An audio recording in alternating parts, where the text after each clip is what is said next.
Hi, Hi everyone, that's me. I'm Jess. The clips you're watching right now are all from my YouTube channel. I originally created my page to document my daily life and share my experiences with my friends and family online, but my little personal project soon taught me something about the people you see around you. The lesson I've learned is that people lie. No, I'm not talking about those malicious lies that ruin relationships, or the little white lies about whether or not the food they've been cooked is good. I'm talking about a lie we all share. A lie that's become so engraved into our routines that we hardly even recognise we do it more often than we think. It's frowned upon in our society to act true to our feelings, to show strangers and acquaintances how we're doing inside. There's an overwhelming sort of shame that comes with opening up that means we'd rather choose to hide our disadvantages and boost our best moments to the world. When you watch my videos, you wouldn't have any idea what I was going through behind the face I displayed to everyone.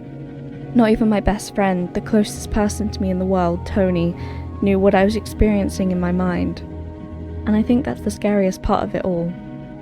We're so good at hiding that even when it gets worrying, nobody knows. I'm not saying this to make you paranoid, but how many of your friends and family do you truly know deep down? Do you ever feel like they withhold anything below the surface? It's so hard to spot in most people. Even some of your closest friends could be having the darkest thoughts and you could have no idea. Mental illness is more common than we think. It consumes us silently by preying on us gradually. At first, it's an itch in the back of your head. It's there sometimes, but it's nothing to be concerned about, right?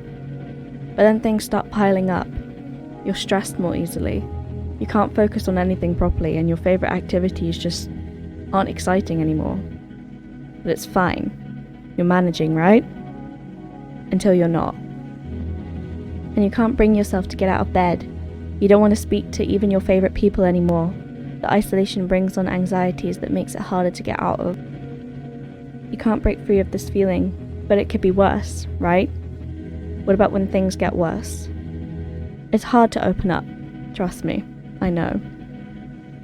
There are so many reasons why people feel like they can't seek help. What you need to understand is that treating depression is just as important as treating a physical illness. We need to be more open and accepting surrounding the topic of mental health to break the stigma, and overall begin making it less of a daunting process to reach out when you're struggling. If you think someone close to you, or you yourself is experiencing depression, gently encourage them to look into speaking to a professional or someone they trust.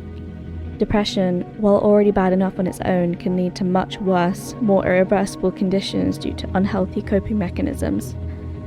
So when you see someone and wonder how they always seem to be smiling, just know it's not always how it seems. You aren't alone amongst all the grinning faces and enthusiastic voices.